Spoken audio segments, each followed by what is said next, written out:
Welcome back to the Mom Curious podcast. My name is Daniella Rabbani. I am your very lucky, very happy host. This is our first episode of season 5, and I am really excited to introduce you to Tara Clark of Modern Mom Probs. You probably already know her, which is why we're kicking off the season with her. She's a pretty big deal. And she's here. She's here at Hoff Studios. Johan is here on his very last day. I want to say thank you to Johan for engineering the shit out of this podcast.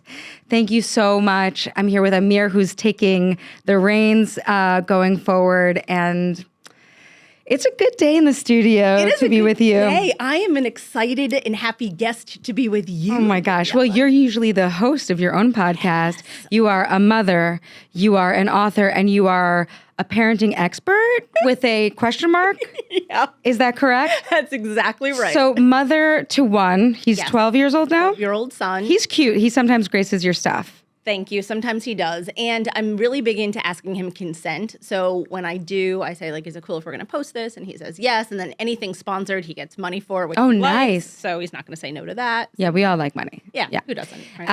And an author. Your book, Modern Mom Probs. Yeah. You got that deal at the start of the pandemic. When did it come out? Yeah. So I got the deal at the beginning of the pandemic. So it was literally like April-ish of 2020. I had 6 weeks to write the book. I was like, 6 weeks to write a book? It was crazy. Wait, I've never heard that in my life. It was weird how like the deal worked out. Yeah, it was this publishing company down in Tennessee. At the time, my literary agent was shopping it to like all the big publishers, and they were all like, well, no, the world's like shutting down. We don't really know. It was like the worst possible timing. Anyway, this little place in Tennessee said yes, got the book published. And I was like writing the book, throwing my son fruit snacks and telling him to watch more television while I'm writing a book about parenting. I do that and don't write a book. So. Same. So, so that was that. It came out in April of 2021. Incredible. So now it's a while. And when I look at the book, I feel like it's very in the zeitgeist of the pandemic. Great. Because how could... Of the time. But how could you not Yep. be writing a book during the summer of 2020 and not be all like thinking about that? So this podcast was inspired by that feeling of isolation and overwhelm. And, I just felt like we needed more community. I do feel like the pandemic has created ripple effects where our communities are more splintered off. We are spending more time at home. We are a little bit more to ourselves and oversharing at the same time, but only on social media in a curated way. Yes. So this was my sort of my give to the world. Like, I want honesty, I want inclusivity, I want community. Yeah. I do feel like it was a different time to be raising kids, but it's had its ripple effects for sure. Yes. Do you think there's another book in you? I don't know. If there is, yes, it's for tweens and teens. I've had so many parents say to me, like, Tara, you stopped at elementary age. And I was like, well, yeah, my son he was 7 when I wrote it. So yeah, like I stopped then, but now I could do tweens, teens, and beyond. So many people have asked for that. So I don't know. I'd have to talk to my publisher and see. Well, I want that. Publisher? I would like press, make that happen. I would buy that. Yeah. I would read that. I'd have you back. Oh my God, yeah. Oh my gosh. We talk about old things. Great. We're manifesting. It's going to be great. Yeah, we are. You have been doing this for such a long time, and you started in 2016. Yes. And you still consider yourself a parenting expert, question mark?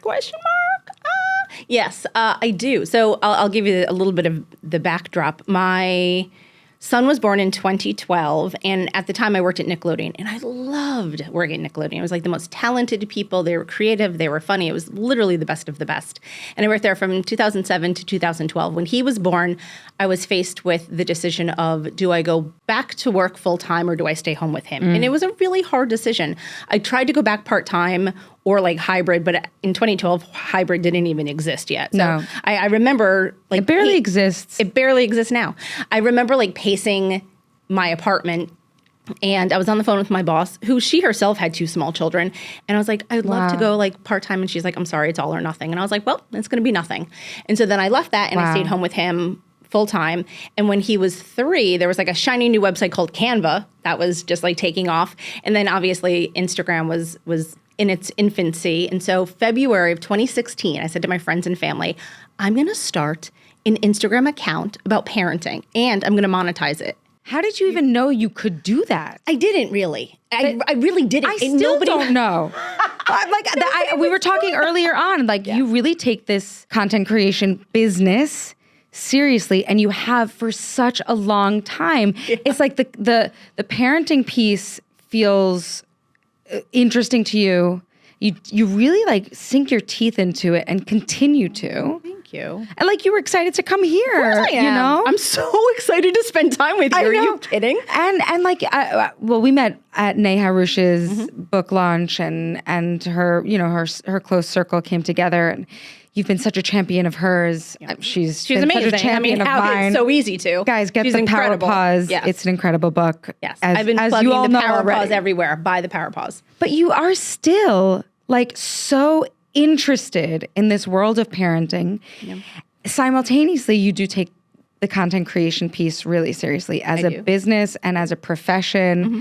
How did you even know that there was a world to monetize? Is it your media background? Is it that literacy? It must have been. It had to have been. At the time when I worked at Nickelodeon, we weren't doing Instagram yet. It was not a priority. We were on Facebook and we were on Twitter. And it was during the time, I was actually Dora the Explorer on Facebook for a time. And my mom used to run around and be like, my daughter's Dora the Explorer. I was like, Mommy, on Facebook. I call my mom Mommy also. What is that? Stop it.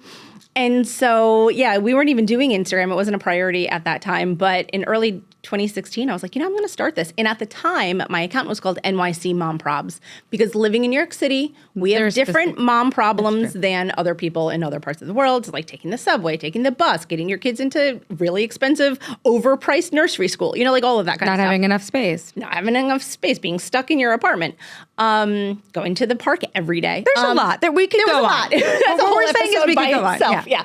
So that's when I started the account. But in 2016, so February I started it. By the end of 2016, we moved to the suburbs. And I didn't have those same problems anymore. By the way, my brother is your neighbor.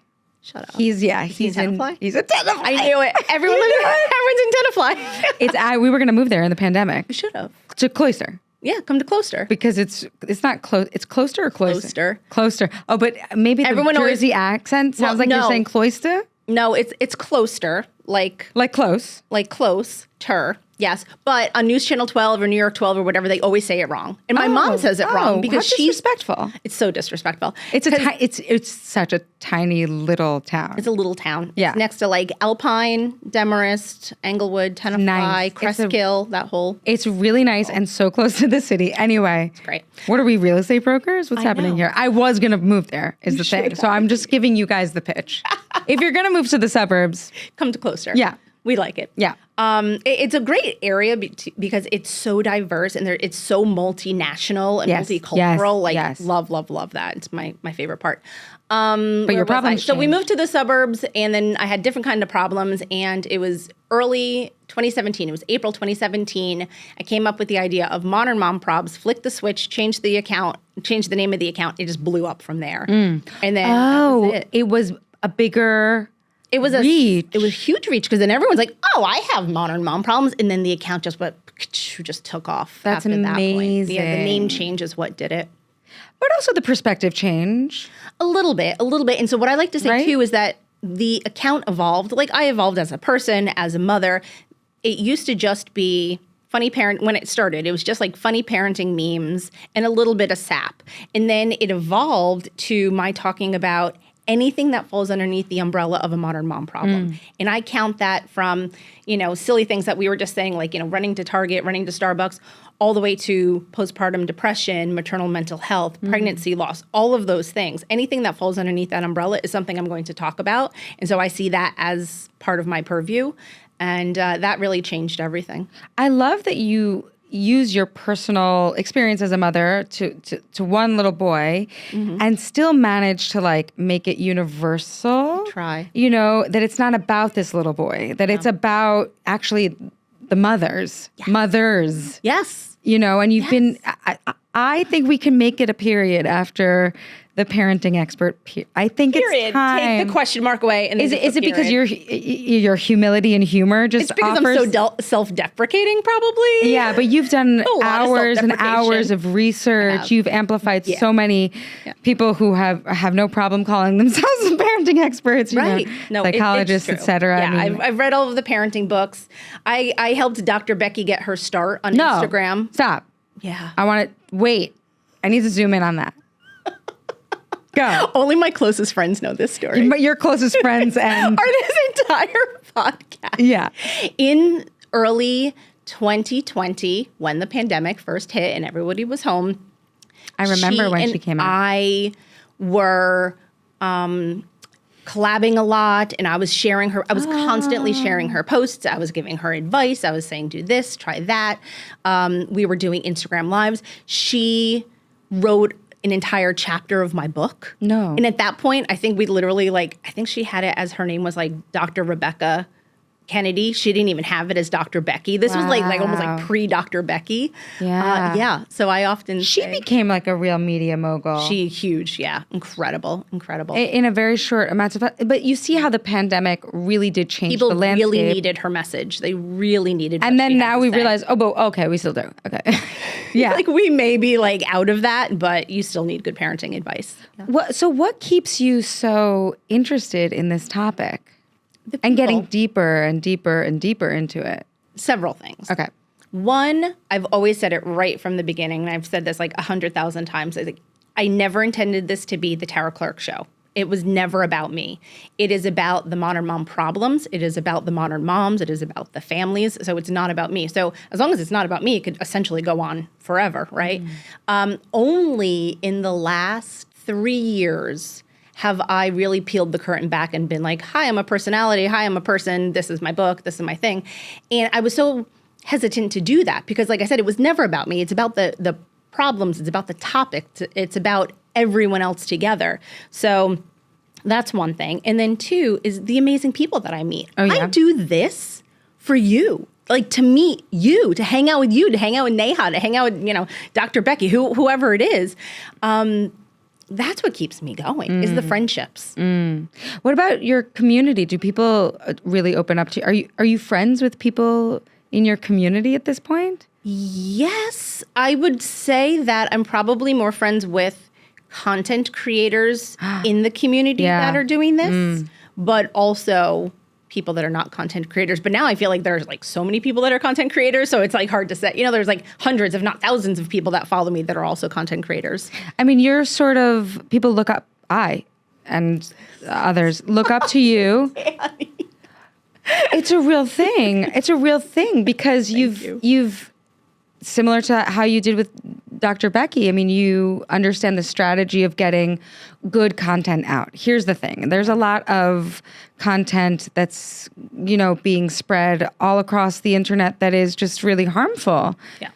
We look up to you for a reason because what we're looking up to is you have the strategies to get the good, I try. The fact that you're saying that fills my heart with such joy. I cannot begin to express that because I have so much self-doubt when it comes to my content because the landscape shifted. When I first got started, I was writing funny one-liners and memes, and you're a writer, right? It was all written text, and so that's right in the pocket for me. And then while I was writing my book, TikTok really popped off, and everyone's making videos, and then I literally looked up from my laptop one day and looked around at the landscape, and I was like, oh my gosh. I am done. This is not what I do. This is not who I am. I'm not doing silly TikTok dances. I'm done. And it took me a lot of time.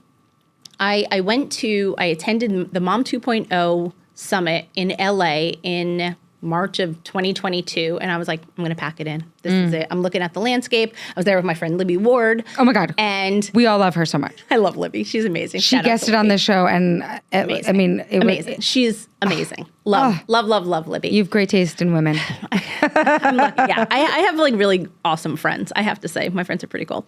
So Libby and I were there and I literally looked around and I was like, I have to pack it in. There's no place for me here anymore. And then I went home and I thought about it. And I said, no, there is a place for me. I'm going to carve out my own place and do my own thing. And like, that's how I can connect with people. That's how I can connect with the community, share information, all of that kind of stuff. I don't have to be anyone else. I can't be anyone else. I'm not like that. I often say, like my friend Nikki Marie, she's so good. She'll like pick up the phone and she'll like, just like rant into the camera or do something like that. Same thing with Caitlin Murray from Big Time Adulting. Totally. Pick up the camera and just do that. But they're comedians. There's a different thing. When I listen to your podcast, it like you're such a great writer. I mean, it's so clear that your TV background is at play. Your TV producing background. It's so clear. It's so thoughtful. It's so easy on the ears because it's not improvisational actually. And so and I enjoy. That's what I'm terrible at. But we have that. There are other people who are doing that, and actually, we need you. We need someone to give us the lay of the land sometimes. Yeah, and to have it in a succinct sort of way. Right. And that's what I excel at. I excel at those kind of like one-liners that where people go, yes, like yes, I understand that. Yes, that's me. And you lift people up. I try. I'm wondering. I've done so much research on you. I love that. I think that's so and funny. You appreciate that. You have such boundaries, I think, around, and probably this is helpful for your longevity and for not having burnout, which I know that you touch on when you're mentoring other creators. Yes. We can talk about that in a bit. But you don't talk about your husband. No. Funny thing about my husband, he does exist. Not that long ago, I did like an Ask Me Anything in my stories. And someone had asked if I was a single mom. And I said, no, I'm married to my high school sweetheart. He and I have been together. Oh my God. I 30 years. No. Yes. No. Yes. Like not married, like been together 30 years. We will be married 20 years. Wow. So yeah, we've been together for 30 years. People don't even know he exists. He does, but I give him privacy because he has his career, I have my career, and we just keep it separate. And it's not about him. No. Yeah. But you were saying that you were raised by a single mother. I was raised by a single mom. And that is a part of your story that you do touch on, but we never get the zoom in on how did you get here? Who did you come from? And part of the reason why I ask is because sometimes I think that we are so interested in being parents and being good parents, partially because of where our own parents' missteps, which I've delved into. As a mother now, I have so much more gratitude for them, for the shitty parts of my childhood. And I wonder if that's the case for you also, where your perspective is at, having delved into this experience of motherhood for so long, on so many different sides. Yeah. What is your experience of your own childhood like now? It's beautifully said how you said that. Really, so appreciate that. So my parents were divorced when I was 2, and I lived with my mom primarily, but she worked in the restaurant business. And so she worked 120 hours a week, every week for 20 years. Wow. She just worked nonstop. What was she in the restaurant business? She was a bartender. Oh my God. Yeah. Wow. And I went to my dad's house on the weekends. So I had a good relationship with him at the time, but it was almost like he was a babysitter almost. It was fine. He was fine. He and I, it was fine. But when I think about the parenting, I was extraordinarily independent and responsible. My mom also suffers from really severe ADHD. And so I know a thing or two about that. Yes. And so same. And so I had to almost be the mom in our house. And she was and she says she was the dad because she's just thinking of a very traditional role set up. But were you friends? Were you close? Yeah, And it was just you, or you have a brother? No, I'm an only child. You're an only child. Only child. I misunderstood it. Yeah, I'm an only child. I have a brother-in-law. My husband has a brother. So if I ever mention my brother or brother-in-law, it's my brother-in-law. You like him? Yeah, he's great. All right, yeah, great. He's lovely. He lives up in Nyack. So yeah, I'm an only child with an only child. Oh, which is really funny, right? Yeah. So I was. Did you enjoy the experience of being an only child? I loved it. You did. Oh, good. I do also because thank God, like, thank God no one else had to experience the life that I had. Oh my God, Tara. No, I'm just kidding. I'm totally kidding. No, I think it would have been hard if I would have had siblings. I think it would have been harder because you'd have to like split up resources and resources you didn't have, and then you'd have to take care of them, right? And then I would have to take care of them, right? So I was like, I just worry about myself. Did you always want to have only one child? That is a longer conversation. So I love only having one. I love it. Jack you guys seem so. He's my ride or die. Yeah. Like we are really close. We had a lot of infertility issues to get to have him. Wow. So we were married at 26. We started to try to have kids at 29. Long story. I mean, that's like a whole hour podcast episode by itself. But we ultimately started to try to have him at 29, ultimately had him at 32. So there were 3 years that we were struggling in there. And at that point, it's a long time. we were living in the city, and it was so stressful. And when he was like 2 or 3, he had really, really bad tantrums, like full, like ticking time bomb, all consuming kind of thing. And I didn't even like think about wanting to have other kids. Like, and also maybe you couldn't. Like at some point, your emotional resources might have been tapped. Yeah, I was tapped. And I think we collectively were like all hands on deck with him, with his tantrums and all of that kind of stuff. And usually, people start to have kids or think about having kids when you have a 2 or 3 year old. And like, I was like, no, this is bananas. And that was that was it. And also we were worried about space. I don't know. It was one of those things where we were so dead set on wanting to have him that once we had him, I didn't think about anybody else. Another thing too, and this is the last thing I'll say about this, is that at one point my husband and I were at an infertility clinic, our infertility Why clinic. do they call it that? I don't know. It's Isn't RMA. it the whole point to be fertile? Fertile? Okay, fertility clinic? Yeah, I guess like that's what is? I don't know. Okay, back to you. Yeah, Sorry. no, you're right though. I'll be the peanut gallery for this episode. Go on. I love it. So those places are open at like 6 o'clock in the morning because people go there before they go to work and stuff for the day. It's like the most depressing thing. Is anyway, it? It is. It's really sad. It's like maybe if they change the name. I know. Anyway, go on. Sorry.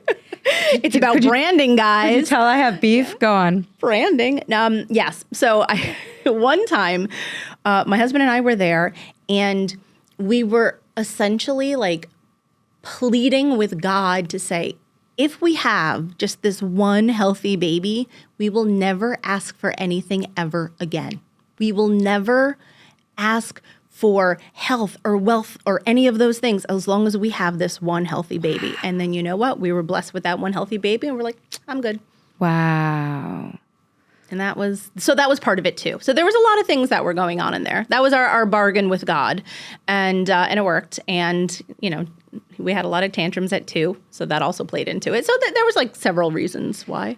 Yeah, I mean, it also happy. answers the question why you're so into this topic. Yeah, it is. I think some of the hardest moments in our life create so much drive. Yeah. My friend Goldie at one point had said to me, this was like years later once I started the account, she said, Tara, look back and think like that struggle that you went through to become a mom gave birth essentially to all of this. Yeah. And I was like, yeah, Goldie, that was like good perspective. Wow. And to a whole new you. Yeah. Whole new me. Yeah. Totally different person at 29 being like, I'm going to have kids before I'm 30, blah, blah, blah, blah, blah. It's going to be so easy. And then, beaten down for 3 years to then have him. It was a very different experience. Yeah. And then having a child, having been raised in a more chaotic environment. That's a good word for it. That's a good word for it. Well, I know. I've been doing this a long time. I was going to say, let's unpack that, shall we? I often try to host more and more women who have opted not to have children. And a lot of them, one in particular, Ruby Warrington wrote a book called Women Without Kids. Yep. And she says that there are many women who had to parent their parents. So you're not alone in that. Had to parent their parents, and that experience was done now. Yes. Finally, they could be themselves in an experience, in life without having to overstretch. In the case of parenting your parents, it's a totally inappropriate, relationship. I can see that, like, by the time he got here, what was that like, having been mothering your own mother for so long and then realizing, wait, no, this is a baby. This is what a baby is. This is what a baby is. This is where my mothering ought to have gone. This is where all it along. should have gone. Well, I think I had so much experience in mothering because of that. And I was babysitting from a very young age. I was babysitting from 12. Wow. I watched my mom, I had a lot of experience. And so by the time he came along, I was like, oh, this is old hat. Oh, no, a I'm just kidding. tantrum. Actually, a tantrum. I know about those. Been there, done that. Yeah. And I didn't even have any help with the moms. Can I tell you a funny story? I'm totally I shouldn't even say this, but I will. So nobody came to help us to watch the baby or anything like that, which is fine, whatever. But one day. I really like it when you say it's fine. When everything's fine. It's not fine. So my mother-in-law and my mom came in one day. Jack was still a newborn. They got dropped off by my father-in-law. And I took a shower. I remember this. I took a shower. It was the best shower because it was one of those first showers that you're getting. It was great. I washed my hair. They bought me a new sweater. I put on a new sweater. I was like, I am feeling myself. I am a new person, right? So they're like, okay, great. We're going to go run out and go for a walk and get our eyebrows threaded. What? Why would you do that? Exactly. Also, that's the single most New York City thing to be we're going to go get our eyebrows threaded down the block. The threading places are great. They actually glue my eyelashes onto my eyes also. For real? For very little money. I used to spend so much money on the single eyelash, and then I'd spend 2 hours there and it would feel like surgery every time, but it looked so good that I would just keep going. Yes. But now the threading places offer $50. You just slap them on. Really? Yeah. I just look into that. I mean, you look great, but I'm just saying. I have no eyelashes. The temptation to come visit you after your newborn is born and then go to those threading places. I get that. Yeah. Is what I'm trying to say. Yeah. So you get it. So it's fine. I'm it's fine. It's fine. All right. It's weird. So they leave. They go. They're gone for 2 hours. Can't do that. Threading does not take that long. No. Did you get a snack? Where'd you guys go? Did they go to the Met? They could have because we were close enough. I'm where did you guys go? So then I was this close to putting the baby in the stroller, go all the way downstairs, look for them. Oh my God. I don't know. They didn't have their phones on them. I think they left their phones in the apartment. Gross. What's wrong with you people? There was no Apple Pay then. What's wrong with you people? So then finally they came back and I was like, where were you? And they were like, oh, we got our eyebrows threaded. Then we went for coffee and then we did this. And I was like, are you serious? And then maybe a half an hour after that, my father-in-law picked them up and they went home. And that was the only help that I had. That's not help. That's the opposite of help. No, I took a shower. Wow. Did you have a nanny those first few years? No, it was just you. You were in the trenches. Me and my husband. Yeah. You, your husband, and this cute little guy. Little guy. So cute. And he had such bad spit up. He constantly would spit up. I know. My daughter had terrible spit up. The fuck was that? The breastfeeding. That's a whole nother adventure too. I did everything. I breastfed and I pumped because I was too neurotic to know if he was eating enough. So I had to pump to see it. And then when he was 3 months old, then we introduced formula too. I did everything. I did all of the things that you could do, we were doing. So when you put out your work, are you thinking of the mother in that situation? Yeah. Who are you talking to specifically? Are you talking to younger Tara? Depends on my mood, on what I'm writing or what I'm thinking about. But yes, I try to especially when I talk about infertility and those struggles, I'm talking to me at 30 years old when I was going through that. So many people go through infertility. I was surprised. That is a modern mom problem. It sucked because what happened was, not to harp on this, but we were getting pregnant immediately and then I was miscarrying. And so I don't mind you harping on it for the record. I think a lot of people would love to hear it if you're open to sharing. Yeah, no, it's totally fine. Because we're curious. We're so curious. Yeah. About you. Oh my God, I love you. So every time we tried, I would get pregnant and then I would like 12 weeks later, lose it because I had polyps, and it was the polyps that were causing that. But it took 3 years to diagnose that and figure out what was going on. So, that is probably the first mom prob yeah. in the modern age. Yeah. Do you think? I have like 10 modern mom problems that I often talk about. I just did a solo pod the other day about that. And I talk about like what I think are the 10 different ones. You actually hit on like 4 earlier in our conversation about like the village and being lonely and like all of those things. But infertility is a big one. I don't know if I necessarily group that in my like top 10. Most of my top 10 are more like societal than they are like biological. But yeah, we could count that. I think so. I guess it is not definitely considered one a mom of them. prob. No, it is. No, it is one of them. I just don't put it in my top 10. It is one of. Yeah, of course. Like I said, anything that I put, anything that falls underneath like a modern mom problem in infertility and pregnancy loss is absolutely a modern mom problem. You know, when I'm sitting down, it's been nearly 150 episodes. Yeah. I have to, at least a third of us have had miscarriages, have had pregnancy loss.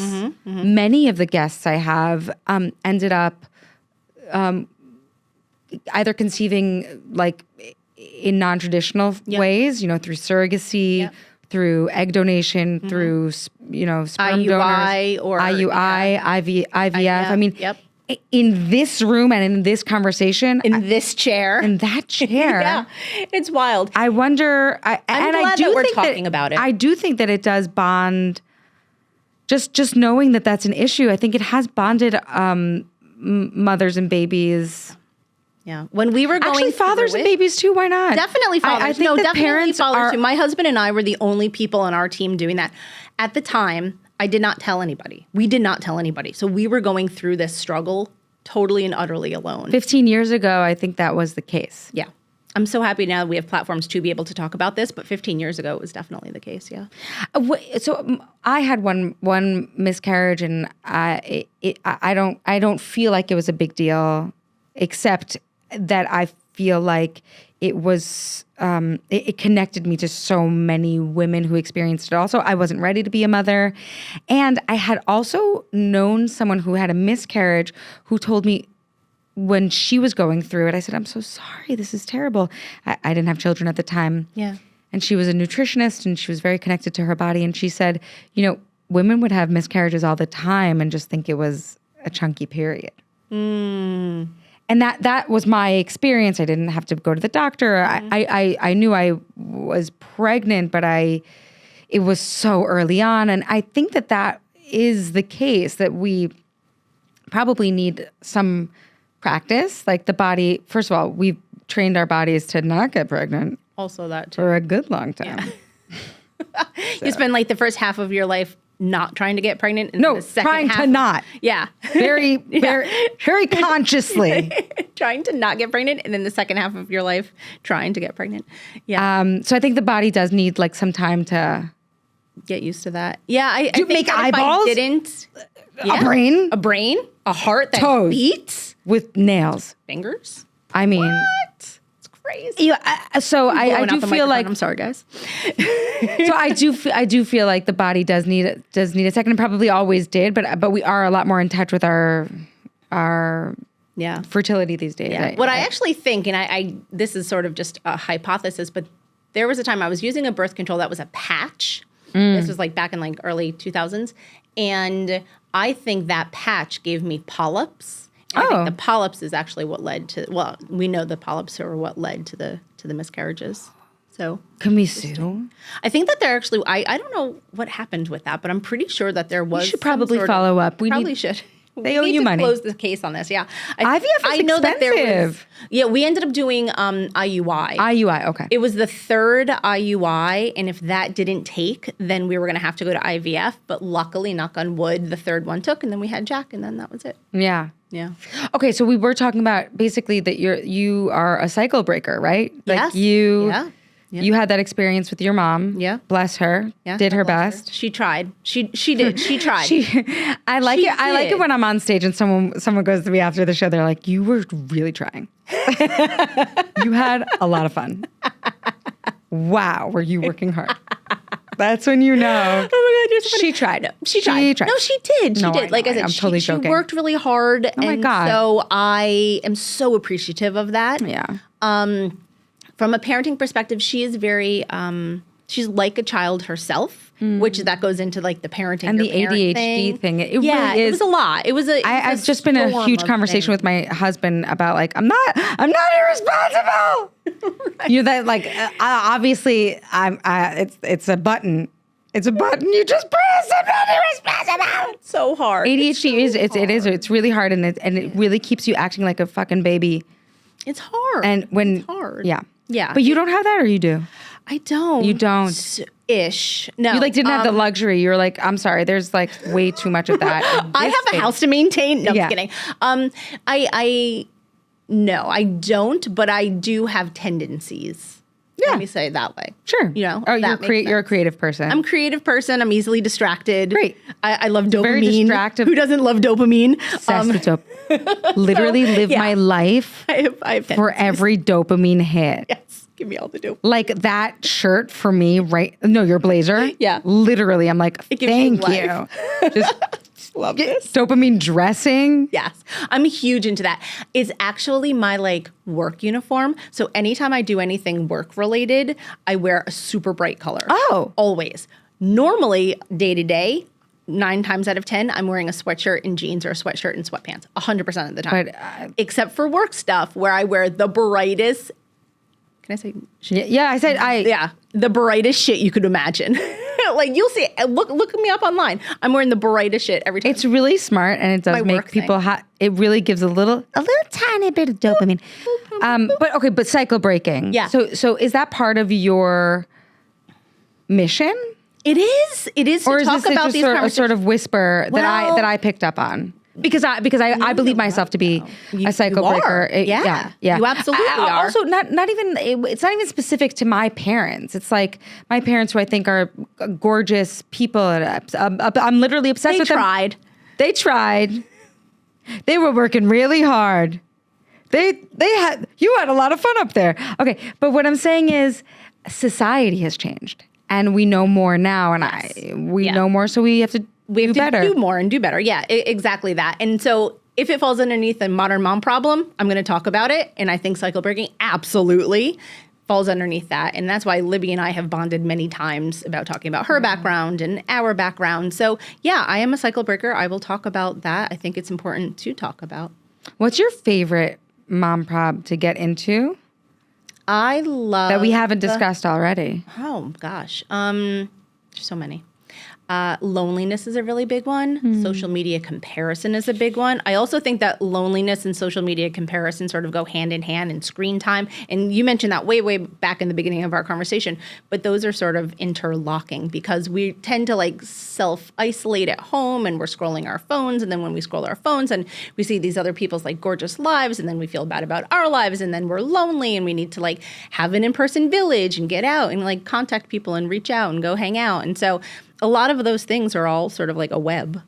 Well, I think also we think we're getting our needs met by interacting on our phones, on social media, because I know you, right? So we've met. So when you're talking on, social media, and maybe even if we haven't met, I feel close to you, but it actually doesn't do the thing. It's not the same not the as being same. here in the room. It's I say that all the important, and time. I do think Yeah. that obviously I've learned so much from you. I've learned so much from others who have sat here, and I do my best to share. Yeah. But it's just not the same. It's not the same.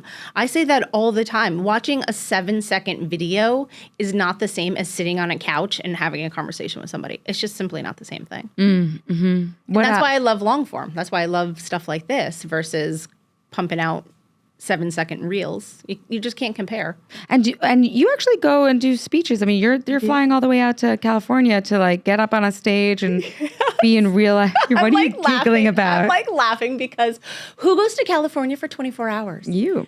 Me. You're a star. So on Saturday morning, I'm flying out to California from New York City to California for 24 hours, and I speak on Sunday morning, and then I get back on the plane and I come back. And the reason why I did that is that I wanted to be there for Friday school pickup, and I wanted to be there for Monday school drop off, because being a mom is my number one priority. But really, also being a trusted voice in the community is also a big priority for me too. And we're talking about content creator burnout at Alt Summit. So I spoke last year at Alt Summit, same topic, and they invited me back. And so I'm super excited to talk about that. Because as I mentioned before, content creators, that's like who my network really is. Like it's the authors. More than the mommies? Like, are they mommy content creators? They're parenting content creators. Only? Or do you have others? No. They're like anybody that has a phone and a working camera. Job. That's my gig. And I was telling you before the cameras started rolling, just that like I have, sat across so many content creators in my time. Yeah. And no one is as honest about the workload as you are, maybe because you've been doing it a long time, or maybe because I listened to all of your podcast episodes. I love that so much. I enjoyed every second. I cannot begin to explain how much I love that. Got to do your research. But what is this that we're like gatekeeping content creation? I don't. Go ahead. Basically, I've sort of dabbled in the space for so long, and I still don't get it. I don't get it. Yeah. Like, what don't I get? And can you please shed some light? First of all, you do get it, because you're freaking amazing. Thank you. She's freaking amazing. Thank you. Oh, God. You do get it. You get it. It just so happened that the content creator space, I guess it evolved over time. There was a time where when I started my account, we were living in New York City. I didn't have a lot of in-person friends. My friends were still working at Nickelodeon for the most part, and they didn't have kids. And so I was like very lonely when I started my account. And that's part of it. I started it to be creative and to monetize it eventually, but really to like make friends. I started my own community. I started my own village, right? Ditto, for sure. But I did notice that your village is international. They are yes, that is true.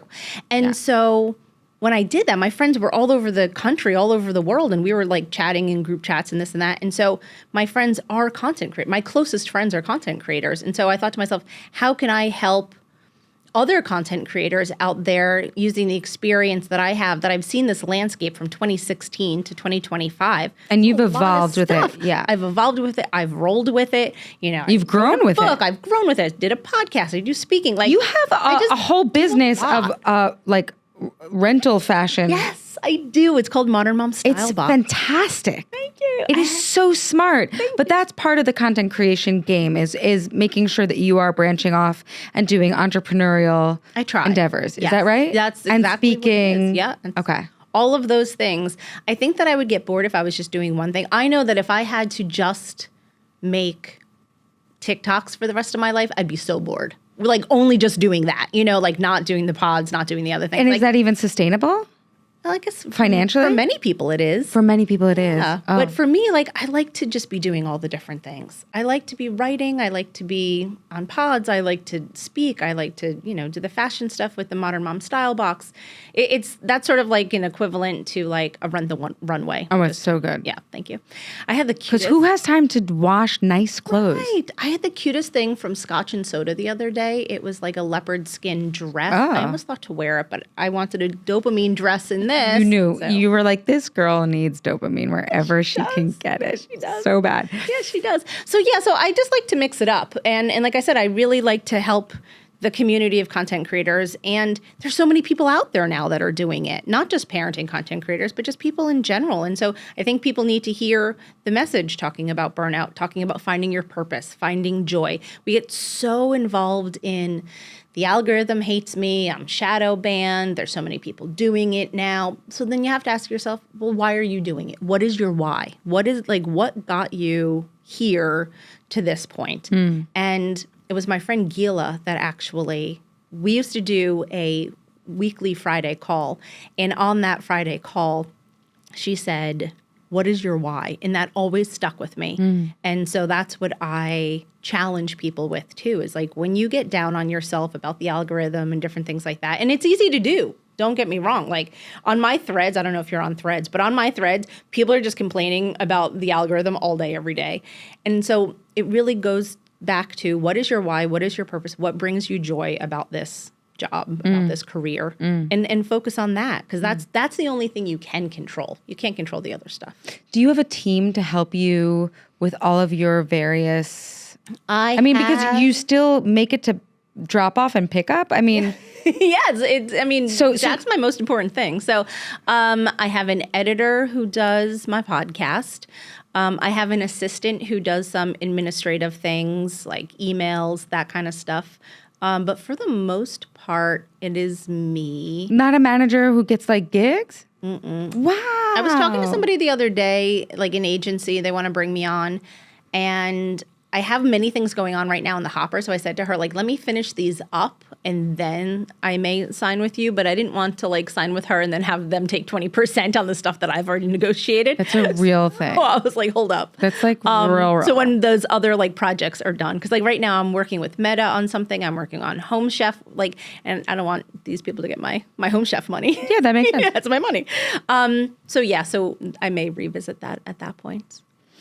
But you do go to these like conferences like Mom 2.0. You should go one year. I should go. You know why? Because all of your like New York crew was there. Who? Like Neha, Leah, Hitha. Yeah, they were all there. Was that last year? That was last year. Yeah. Last year. But what happens at those You summits? just hang out. No, but like for the Just person, hang out together. is that really what that's for? Yeah. It's like you tell your family that you're like going to go to a conference and like learn a lot, but it's really just like one big girls' weekend. Oh my God. Can I just tell you? So my friend invited me to Cabo for her 40th. I know, for her 40th birthday. And she's like, I got the room and I look at this really inexpensive flight and I brought it to my husband and I was like, I want to go. Yeah. And it's like really inexpensive for this like girls trip and I need it. And then he was like, I'm so in over my head. Please don't leave me with these children alone. Yeah. And I was like, the babysitter's not available and my mom could be there, but she's my mom. And you know, like how much can, she's so helpful, but it's still, so I'm not going. But if it was for work thing, it's so crazy. It would be like non-negotiable. I'm going to Paris later in June for work. He didn't ask once. He didn't feel overstretched. He was like, it's work. Mm-hmm. So that's what is that the loophole? That's what it is. Oh my God. Not that I want to pull one over on you, Dan. I'm obsessed with you. Could if I loved you anymore, I would implode. Yeah. But that's kind of what it is. Oh, talk to me. Yeah. So what are these conferences like Mom 2.0? They do and Alt Summit too? In Alt Summit. It's just like a bunch of content creators hanging out? Alt Summit is mostly for artists and designers.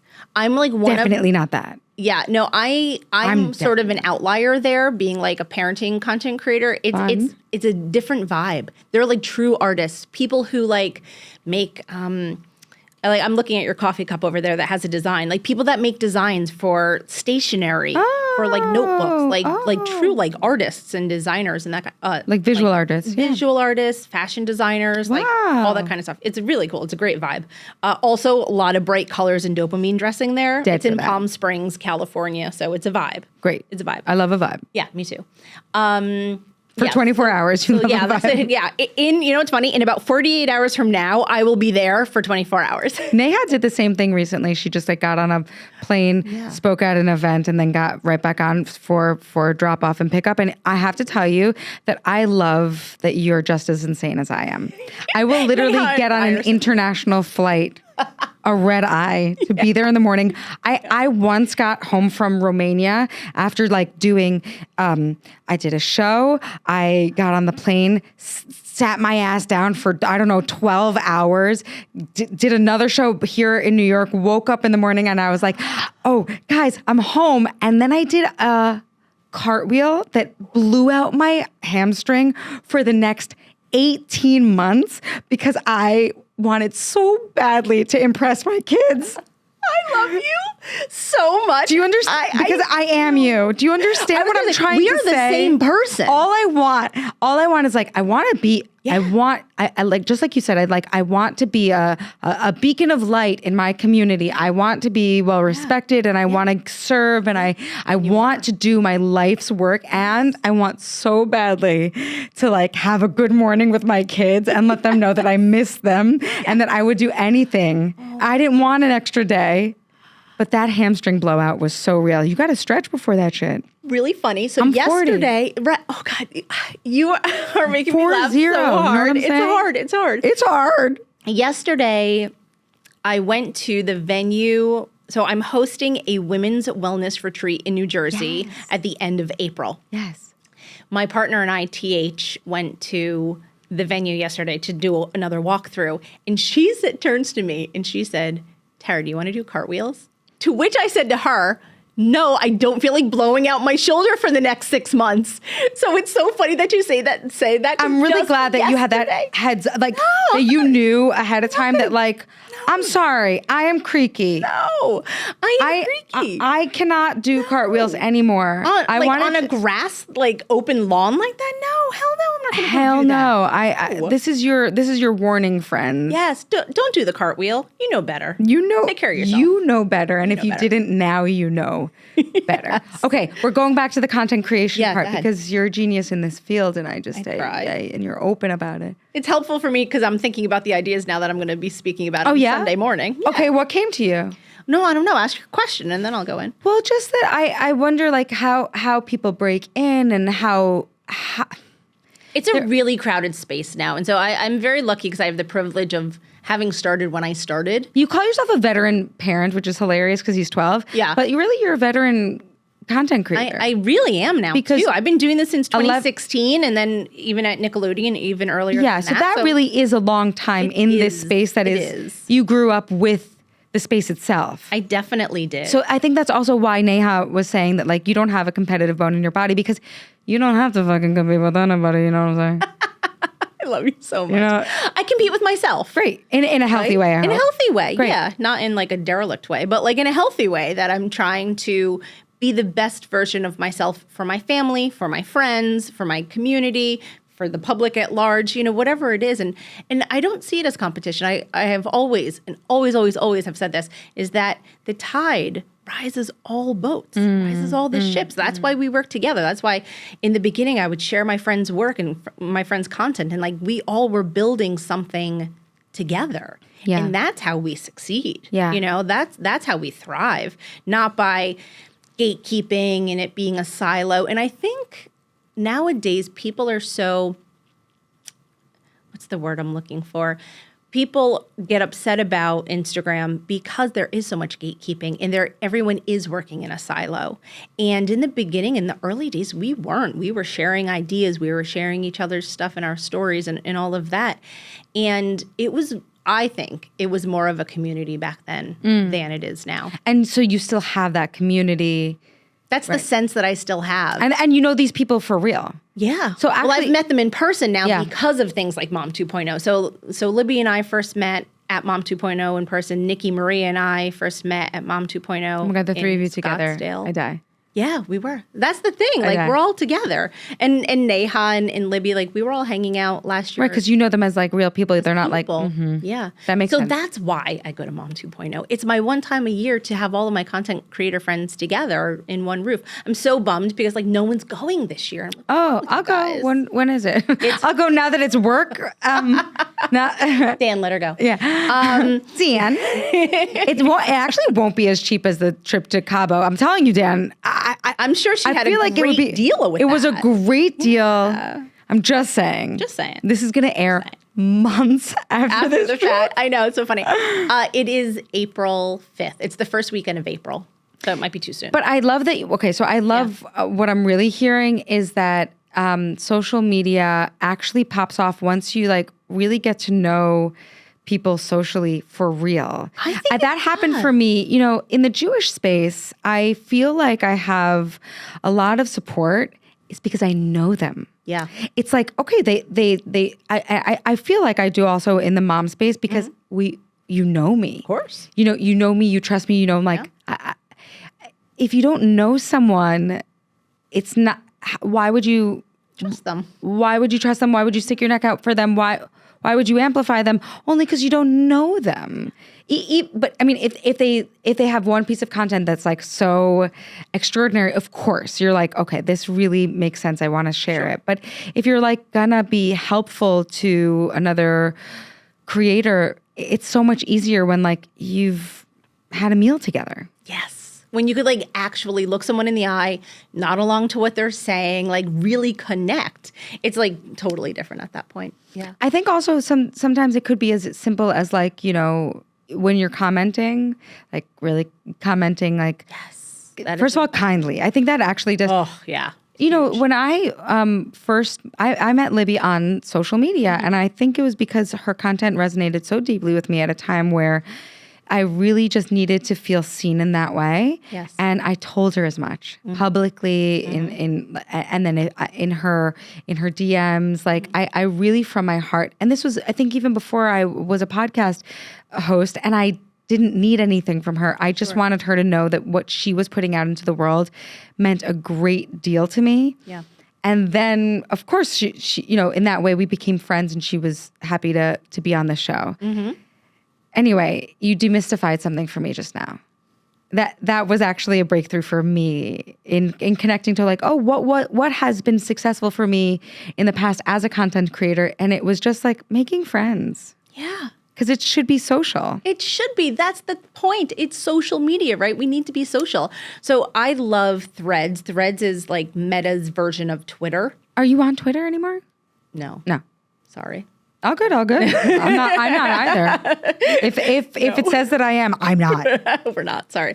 I'm barely on Facebook. Yeah, same. But Threads is social media. Oh. Get on Threads. It's But you're also a writer, and I think it does play into your absolute but you know what it is? real strength. I mean, you do a lot of great things, but you're a fantastic writer. Thank you. I appreciate you so much. But Threads, you'd think I was like sponsored by Meta. Sometimes I am, but not today. Oh, how cool to be sponsored by Meta.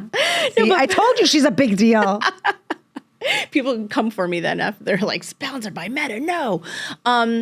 No, but Threads, I love Threads. It's like a group chat. Like, think of it as a positive Twitter, and people will be like, hey, I'm cancer-free today. Hey, I'm sober 300 days today. Wow. Everyone's like, go, go, go. People will be like, hey, I'm going out for a job interview. Wish me luck. Everyone's like, get it. And like, it's so supportive, and it's so wholesome, especially when you're on like the right side of Threads. One time I was on sort of the wrong side of Threads, and then it gets like really ugly really quickly, but that only really happened once. But for the most part, it's like a girls chat. It's like being in the girls room. Chat. It's wonderful. Join Threads and let me know what you think. Okay, great. And I also think that my friend Liz Teich is a fantastic creator also, and she really just blew up. She's on Threads, and I think she mentioned, and I could be wrong, that also helps your algorithm on Instagram because Meta wants you to They want you to use get meta'd. Yeah, get meta'd. Yeah, they want you to use it. Did you like my tagline, Meta? What do you think? Give her the money. Yeah, give her the money. Give me money. give us all of it. There's enough to go around. It's Facebook. Yeah. Where was I going with that? Oh, so my friend Dr. Rachel, she's on both Instagram and Threads as Dr. Rachel NYC. She's amazing. Do I know her? Maybe I know her. Meet her or I'll introduce you guys. She's amazing. But she and I got close through Threads. Oh, interesting. And then we met in person at a Kenneth Cole hosted, what is that called? The Mental Health Coalition. And so we met in person then, and she was like, you're Tara. And I'm like, you're Rachel. And our relationship was formed through Threads. Right. So my point is, because we were all like cheering each other on for different things. So my point is like that is true social media. And so it doesn't all have to be gatekeeping. A lot of people are asking questions about content creation. There's so many different topics. I mean, people talk about everything, but like content creation, parenting, motherhood, podcasting, all the things, get on Threads. Get on Threads. Yeah. Okay, and it's words based. It is you and Naya have that in common. It is text-based, but sometimes people do share videos. It depends on the person. Like people who are sort of like known quantities that make really great reels when they share it on Threads, and it also does well, but you can share photos. You could even do voice notes. No way. Yeah. Love voice notes. Yeah. You know, I paid off my student loan doing voiceovers. I was the voice of Colgate for 6 years. Actually, I was saying that I've been to the Nickelodeon. We were probably in the building at the same time because I was doing some promos for Nickelodeon. Amazing. Yeah. So actually, I love a voice note because I'm like, that's what I do. That's I love a mic. You would blow up doing the voice. Oh, should we do that? Guys, did we just hit something? Oh my God, Tara Clark. Ladies and germs. And the only two gentlemen actually who are listening are probably in this room right now. Johan.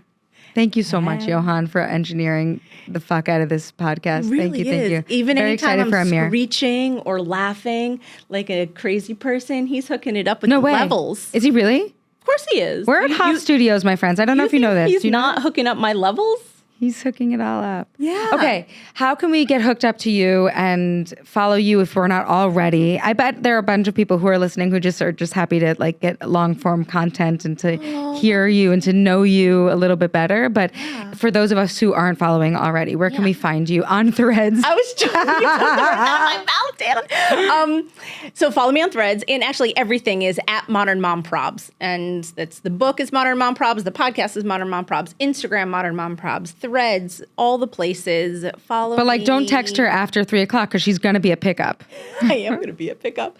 That is true, but no, I'm always in my DMs. That's the one thing. Really? Oh yeah, DM me. I will DM you. I mean, as long as you're not as long as you're not selling me like a diet tea or some like pyramid scheme stuff. No, I'm good. I'm always in the. They're still selling diet teas? Sometimes. They're always selling me actually Instagram growth. And I'm like, ma'am, I think this is a no for me. No, that's not.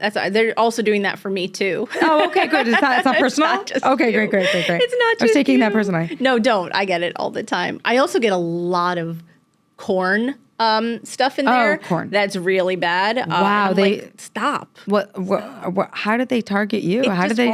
It's like, I don't know. It's like all in the hidden messaging there. It's bad. But that's the nice DMs that you are a check. mess. But you do check the hidden messages. I do, because you know what's a shame? Unfortunately, a lot of proper like real messages get mixed in with that. So I'm like flipping through it, and people will be like, "Hey Tara, like I wanted to reach out and say thank you," and it's just like a regular person, and then it's like meanwhile it's all the different corn things going there. I had a producer reach out to me multiple times who was really helpful and very kind in the hidden messages. And even when I was responding to her, I now like we're friends now, but even when I was responding to her, it stayed in the hidden messages. Anyway, I'm glad that you check. Yeah. That's a real sign of someone who wants to be accessible to your community. I do. And then I tell people to email me. And I always say things get lost in DMs, email me, and here's my email address. Wow. Always. Do we miss anything? Is there anything you want your audience, this audience to know?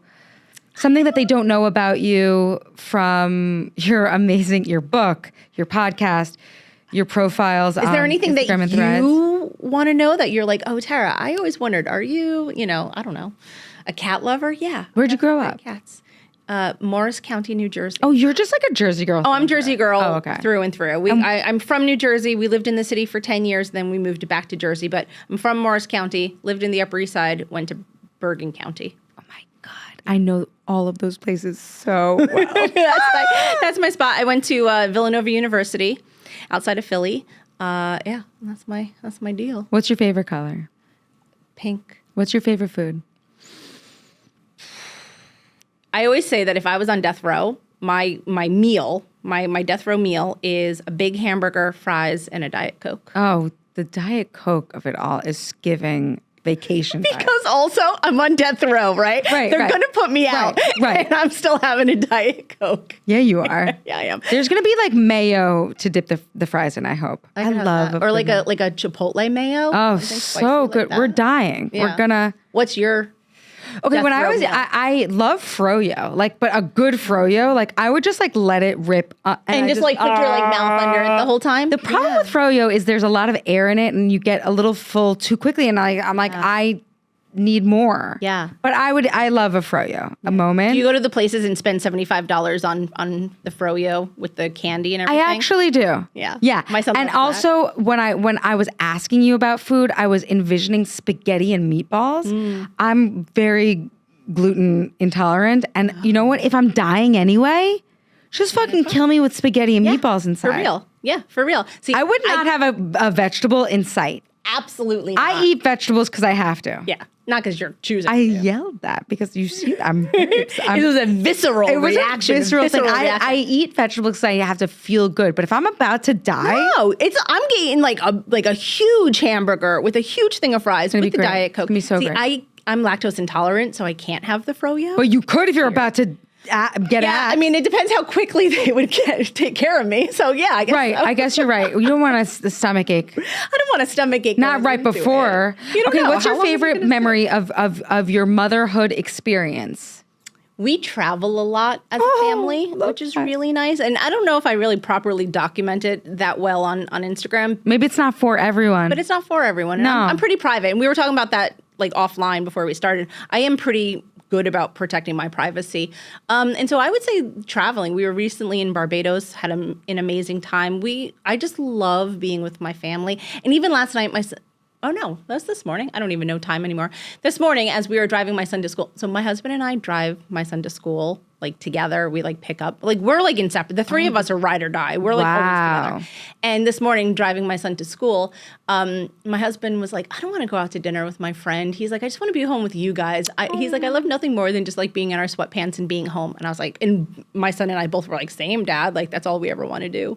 We just love being together. You walk the walk and you talk the talk. I could have a whole other hour with you. I would like to. I would love one of these days. We'll do it again. Well, you're well, going to do it when you come yes, on my show, yes. and then we'll just continue it. Yeah, that but I way. want to hear more about you. But either way, but we'll hang out. We'll be actually social. Yes. And I can just continue listening to your podcast. Oh, please do. I didn't read your book, but I should. I'd like to. You know, I should have brought a copy. What's wrong with me? Okay, next time. Send So you a next time, copy. because there's going to be a next time. Of course there is. How did I not think to bring a copy? I was like, I need lip gloss. I got to bring my foundation. But You're so selfish. I know. If there was one thing that this interview shows how selfish I am. Exactly. All right, friends. Thank you so much for being here. Welcome back, by the way. Season 5 kicking off strong with Tara Clark from Modern Mom Probs. Go ahead and follow her, and I'll see you next week. Thank you, and thank you. Thank you for having me. Oh my God, what a joy. And that was our time with Tara Clark at Modern Mom Probs. You can find her at Modern Mom Probs on Instagram. You can find me at Daniella Rabbani and at Mom Curious on Instagram as well. I would really love to see you there and get the conversation going. If you can, rate, review, subscribe, share. It sounds so cheesy, but if we don't pop into your feed every week, how will you know who our next guest is? And it makes a huge difference for us here at the Mom Curious podcast. I want to say thank you to Hoff Studios and our executive producer, Laura Lucetti. As always, this season and everything else is dedicated to my sister, Ariana Rabbani Rabaporte. Let's make the world a better place by doing an act of kindness today in her name. Thank you so much for listening, and I'll see you next week.